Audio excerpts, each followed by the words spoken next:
Vote bank ഉണ്ടെങ്കിൽ കയ്യിൽ വെച്ചാൽ മതി. വർഗീയത പറയാൻ പറയാം, വർഗീയത പറയാൻ പറയാം. ഒരാളെയും പിടിക്കാത്ത പിടിക്കുന്ന ഈ വലിക്കുന്ന പിള്ളേരെ അവരെ കൊണ്ടുപോയി 3 മണിക്കൂർ സ്റ്റേഷനിൽ നിർത്തി ജാമ്യം കൊടുത്തു വിടും. 3 മണിക്കൂർ വലിക്കാൻ പറ്റാത്തതിന്റെ കൂടി അവന്മാരെ അടുപ്പിച്ചടുപ്പിച്ച് വലിച്ച് വൈകുന്നേരം ആകുമ്പോൾ തീർക്കും. അല്ലാതെ ഇത് എവിടെ നിന്ന് കൊണ്ടുവരുന്നു, ആര് കൊടുത്തേ, ഏത് കൊല കൊമ്പം പറഞ്ഞാലും നമ്മൾ അതിനെ ചോദ്യം ചെയ്യും. അത് തെറ്റാണെന്ന് പറയും, അത് പിൻവലിക്കണമെന്ന് പറയും. ആ മന്ത്രി ഇപ്പോഴും മന്ത്രിസഭയിൽ ഇരിക്കുകയാണ്.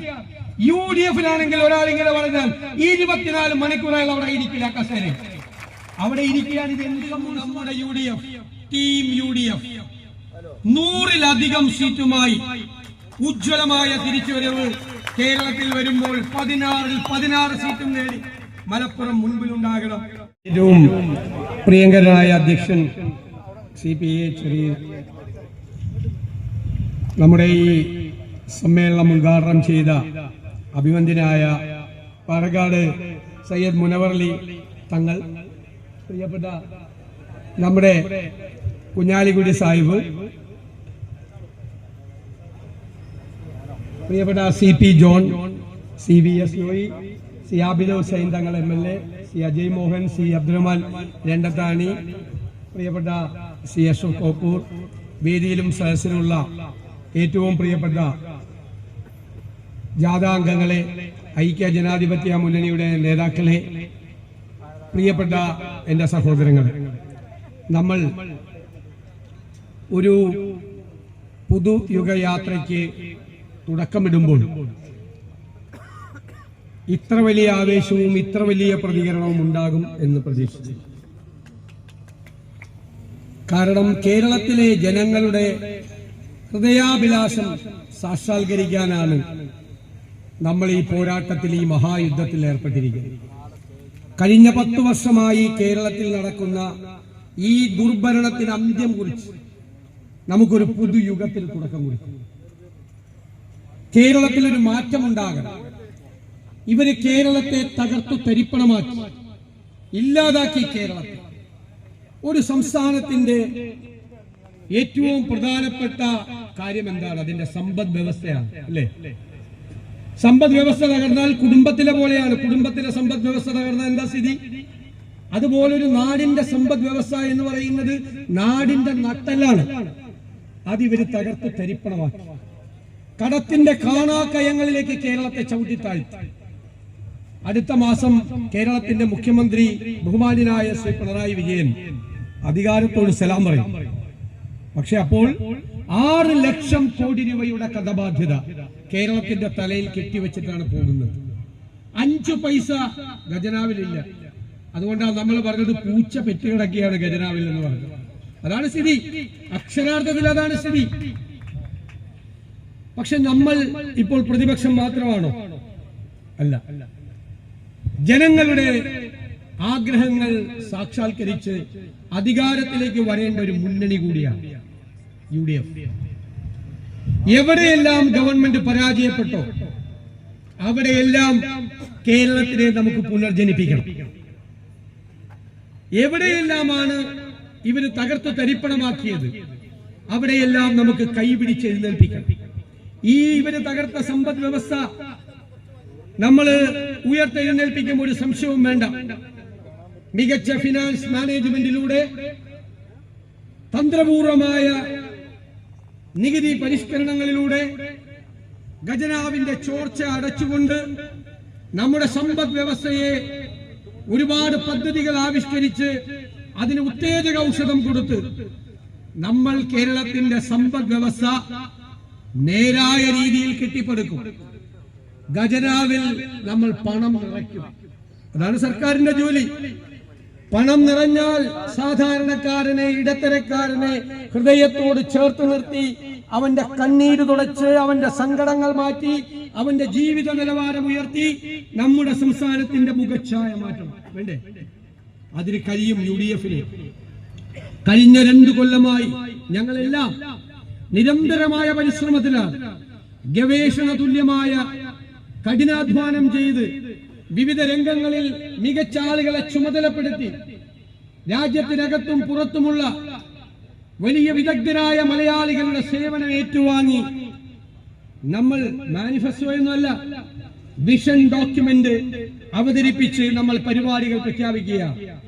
കേരളത്തിന്റെ രാഷ്ട്രീയ ചരിത്രത്തിൽ ആദ്യമായിട്ടാണ് ഒരു മുന്നണി, നിങ്ങൾ അറിയണം, തെരഞ്ഞെടുപ്പ് മത്സരിക്കുന്നതിന് മുൻപേ കൃത്യമായ പരിപാടികളുമായി മുന്നോട്ട് വരുന്നത്.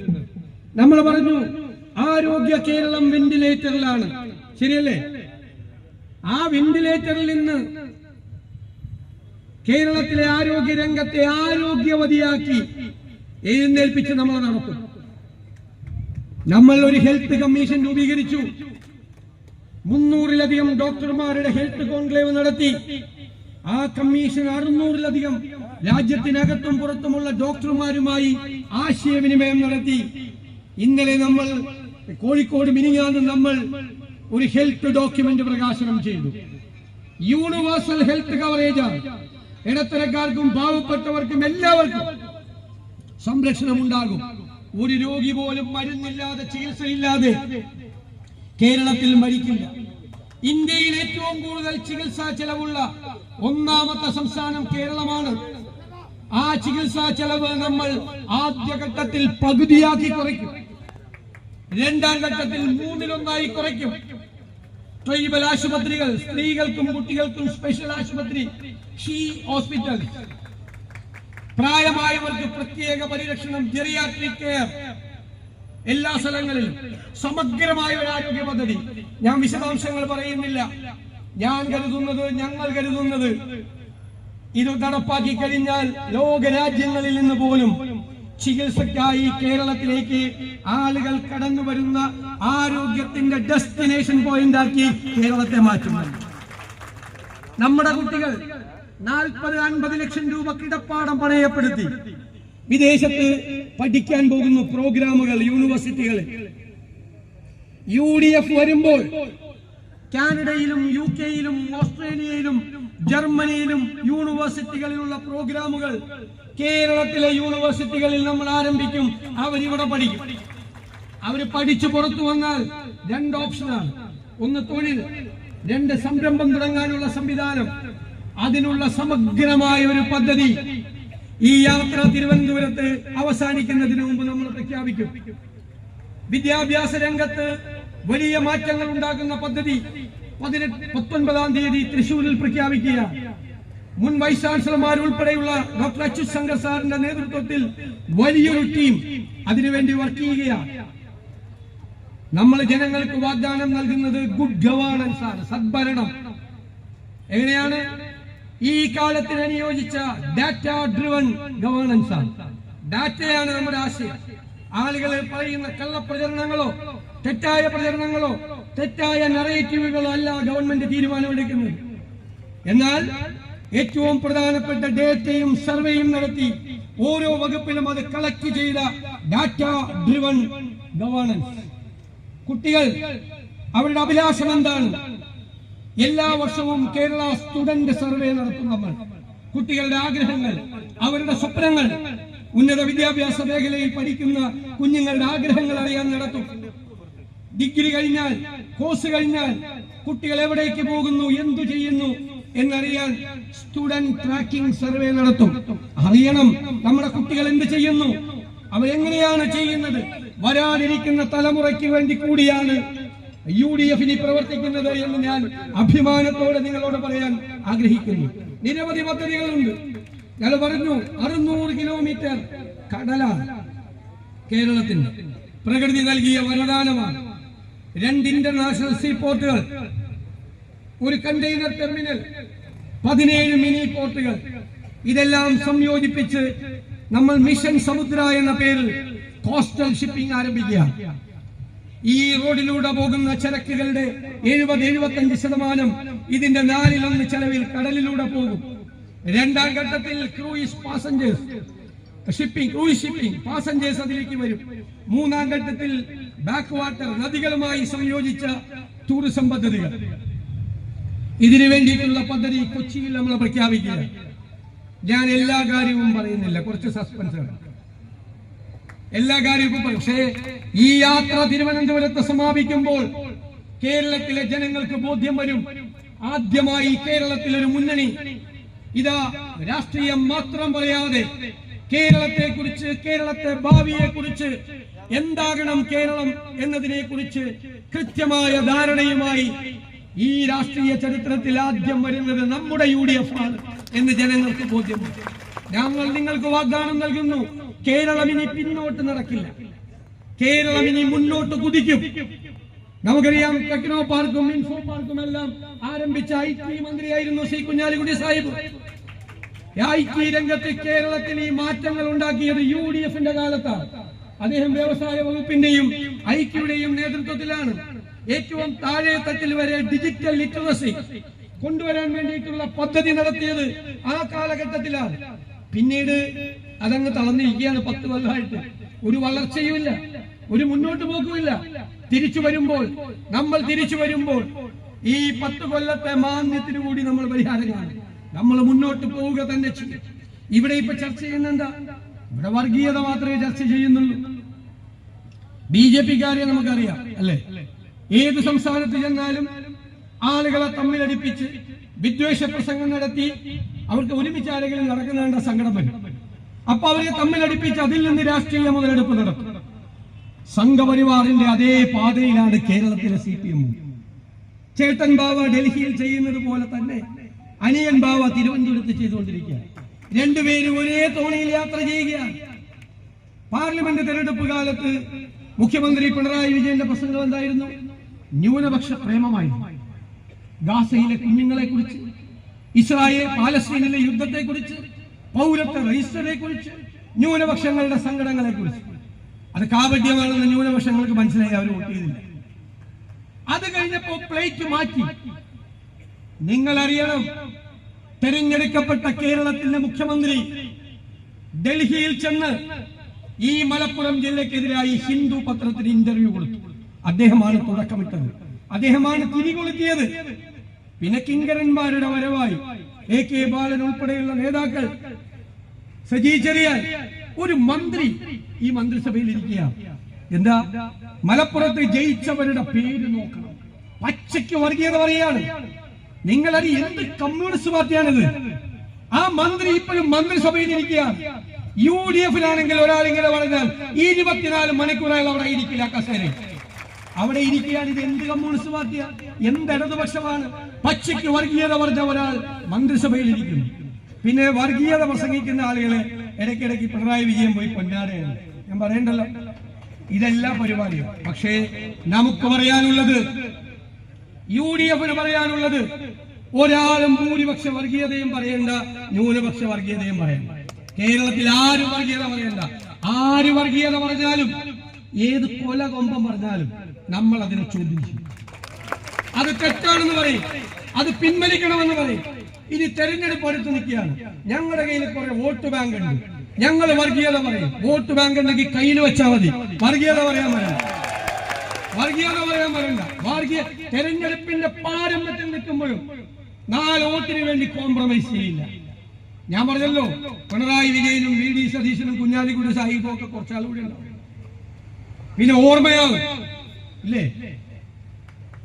പക്ഷെ നമ്മുടെ കേരളം ഉണ്ടാകും, നമ്മുടെ കുഞ്ഞുങ്ങൾ ഇവിടെ ഉണ്ടാകും. അവര് സൗഹാർദ്ദത്തോടെ ജീവിക്കുന്നതിന് പാര വയ്ക്കാൻ ആരെങ്കിലും വന്നാൽ നമ്മൾ ജീവിച്ചിരിക്കുമ്പോ നമ്മൾ അതിന് സമ്മതിക്കില്ല. ഒരാളും വർഗീയത പറയണ്ട. വർഗീയത പറയാൻ വരുന്നവരെ നമ്മൾ നേരിടേണ്ടത് തോളോട് തോളൊരുമി നമ്മൾ ഒരുമിച്ച് നിന്ന് കാണിക്കണം. ഞങ്ങളെ ഭിന്നിപ്പിക്കാൻ ഒരാളും വരണ്ട എന്ന് പറയണം. ഞാൻ കരുതുന്നത് UDF-ന്റെ ഈ ഉറച്ച നിലപാട് മതേതര കേരളം ഇരു കൈകളും നീട്ടി അവരുടെ ഹൃദയത്തിലേക്ക് സ്വീകരിക്കും. എവിടെ പോവുകയാണ് ഈ ഭരണം? ഞങ്ങൾ പയ്യന്നൂരെത്തിയപ്പോ രക്തസാക്ഷി ഫണ്ട് വിഭാഗം, CPM-ന് ഇപ്പോ രക്തസാക്ഷികൾ ഉണ്ടാകുന്നത് ലോട്ടറി അടിക്കുന്നത് പോലെയാണ്, ബമ്പർ ലോട്ടറി. പിന്നെ പിരിവുടങ്ങാലോ, ഇത് വീട്ടിൽ കൊണ്ടുപോവാം. ധനരാജിന്റെ ഫണ്ട് പിരിവ് തെറ്റാണെന്ന് ചൂണ്ടിക്കാണിച്ച കുഞ്ഞികൃഷ്ണനെ സസ്പെൻഡ് ചെയ്തു, പാർട്ടിയിൽ നിന്ന് പുറത്താക്കി. ഞങ്ങൾ ഞെട്ടിപ്പോയി. ശബരിമലയിൽ അയ്യപ്പന്റെ സ്വർണം കവർന്ന 3 CPM നേതാക്കന്മാർ ജയിലിൽ കിടക്കുക. സ്വർണം മാത്രമല്ലേ, ശബരിമല അയ്യപ്പന്റെ ശ്രീകോവിലിന് മുന്നിൽ മനോഹരമായൊരു ദ്വാരപാലക ശില്പം ഉണ്ടായിരുന്നു. അത് കൊണ്ടുപോയി ഒരു കോടീശ്വരന് കോടികൾക്ക് വിറ്റു. ഇവർ കോടീശ്വരനെയും പറ്റിച്ചു. അയാൾക്കറിയില്ലല്ലോ, കള്ള മുതലാണെങ്കിൽ അയാൾ കോടികൾ കൊടുത്ത് മേടിക്കുക. അയാളെ പറ്റിച്ചു. എന്നിട്ട് ജയിലിൽ കിടക്കണവന്മാർക്കെതിരെ ഒരു നടപടിയില്ല. 2019 ഈ കളവ് നടത്തി. ആരും അറിഞ്ഞില്ല, കോടതിയാ പറഞ്ഞത്. ആരും അറിഞ്ഞില്ലെങ്കിൽ കള്ളന്മാർ സാധാരണ എന്ത് ചെയ്യും? വീണ്ടും കക്കും. 2024 വീണ്ടും കക്കാൻ ശ്രമം നടത്തി. അപ്പോഴാ കോടതി പിടിച്ചത്. ഇല്ലെങ്കിൽ അയ്യപ്പന്റെ തങ്ക വിഗ്രഹം പോലും അടിച്ചുകൊണ്ട് പോയത്. അയ്യപ്പന്റെ സ്വർണം കവർന്നവർക്കെതിരെ നടപടിയില്ല. രക്തസാക്ഷി ഫണ്ട് ചൂണ്ടിക്കാണിച്ചവനത് ഇതാണ് കമ്മ്യൂണിസ്റ്റ് പാർട്ടിയുടെ വൈരുദ്ധ്യാത്മക ഭൗതികവാദം. മനസ്സിലായോ? ഇതാണ് പുതിയ സിദ്ധാന്തം. അഭിമന്യുവിന്റെ രക്തസാക്ഷി ഫണ്ട് അടിച്ചു മാറ്റി. തിരുവനന്തപുരത്ത് സംഘപരിവാറുകാർ ഒരു CPM കാരനെ വിഷ്ണുവിനെ കൊന്നു. ആ ഫണ്ട് അടിച്ചു മാറ്റി. ഞാൻ 5-ാം തീയതി കാസർഗോഡേക്ക് പുറപ്പെട്ടപ്പോൾ തിരുവനന്തപുരത്ത് വിഷ്ണുവിന്റെ CPM-ന് വേണ്ടി രക്തസാക്ഷിയായ വിഷ്ണുവിന്റെ കുടുംബം നമ്മുടെ കൂടെ ചേർന്ന് മെമ്പർഷിപ്പ് കൊടുത്തിട്ട് ഞാൻ പോകുന്നു. എന്തു പാർട്ടിയാണിത്? രക്തസാക്ഷികളുടെ കുടുംബം പോലും വെറുക്കുന്ന പാർട്ടിയായി CPM മാറി. എന്നിട്ട് ഇപ്പൊ എന്താ പ്രഖ്യാപനങ്ങളാണ്? ഖജനാവിൽ പൂച്ച പറ്റിയിടക്കുകയാണ്. പ്രഖ്യാപിക്കുന്നതിന് വല്ല തയ്യാറുണ്ട്. ഇവര് 2021 പറഞ്ഞു, ഞങ്ങൾ അധികാരത്തിൽ വന്നാൽ സാമൂഹ്യ സുരക്ഷാ പെൻഷൻ 1600 രൂപയിൽ നിന്ന് 2500 ആക്കും. കുറെ പാവങ്ങൾ വോട്ട് ചെയ്യും. കേട്ടത് അല്ലായിരുന്നു. 4.25 കൊല്ലക്കാലം ഒരു ചില്ലിക്കാശ് കൂട്ടിയില്ല. എന്തൊരു കബളിപ്പിക്കലാണ്.